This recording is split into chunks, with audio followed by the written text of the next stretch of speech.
UP की तरह ही उत्तराखंड में भी कई नेताओं ने चुनाव से पहले दल बदले और अपनी टिकट की दावेदारी पक्की की, लेकिन चुनाव नतीजों के कई ऐसे मंसूबों पर पानी भी नतीजों ने फेर दिया तो कईयों को जीत भी दिलाई है।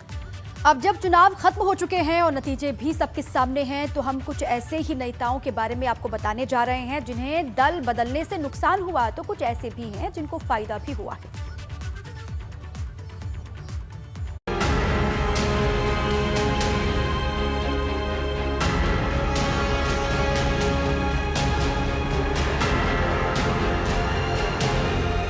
दरअसल उत्तराखंड चुनाव से कुछ वक्त पहले कई माननीयों ने दल बदलकर सियासी हवा का रुख बदलने की भरपूर कोशिश की, जिनमें से कुछ नेता तो फायदे में रहे, लेकिन कुछ की जनता ने बैंड बजा दी। चुनाव से पहले दल बदल करने पर भाजपा छोड़ने वालों को काफी नुकसान हुआ, जबकि कांग्रेस छोड़ने वालों की बल्ले बल्ले हो गई। भाजपा छोड़कर गए धन सिंह नेगी को टिहरी से हार मिली, वहीं नैनीताल से संजीव आर्य को भी शिकस्त का सामना करना पड़ा।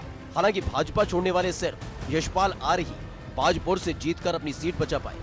बात करें कांग्रेस छोड़ने वालों की, तो भाजपा में आए किशोर उपाध्याय ने टिहरी से जीत दर्ज की। भाजपा का दामन थामने वाली सरिता आर्य ने भी नैनीताल से चुनाव जीता, जबकि कांग्रेस से बगावत कर यमुनोत्री से निर्दलीय ताल ठोकने वाले संजय डोभाल ने भी जीत दर्ज की। अगर बात फायदे नुकसान की करें तो सबसे ज्यादा मुश्किल हरक सिंह रावत के लिए, क्योंकि कांग्रेस में जाने पर हरक सिंह रावत को सबसे बड़ा नुकसान हुआ। कांग्रेस में वापसी कर खुद चुनाव नहीं लड़े हरक सिंह रावत। कांग्रेस की टिकट पर पुत्रवधू अनुकृति को भी हार मिली, न खुद चुनाव लड़े न पुत्रवधू को जीत मिली। भाजपा छोड़ कांग्रेस में शामिल हुए तमाम दल बदल करने वाले नेता तो नुकसान में रहे ही, लेकिन सबसे बड़ा नुकसान हुआ पूर्व कैबिनेट मंत्री हरक सिंह रावत को। हरक सिंह रावत कांग्रेस में शामिल हुए, चुनाव नहीं लड़े। अनुकृति गुसाई अपने पुत्रवधू को चुनाव लड़ाया, लेकिन अनुकृति भी लैंसडाउन से चुनाव हार गई। ऐसे में सबसे बड़ा नुकसान हरक सिंह रावत का देखा जा रहा है, जो पहली बार उत्तराखंड के विधानसभा चुनाव में चुनाव ही नहीं लड़े, पुत्रवधू को चुनाव लड़ाया, लेकिन उनको भी नहीं जिता पाए। हरक सिंह रावत के लिए घर वापसी काफी महंगी साबित हुई।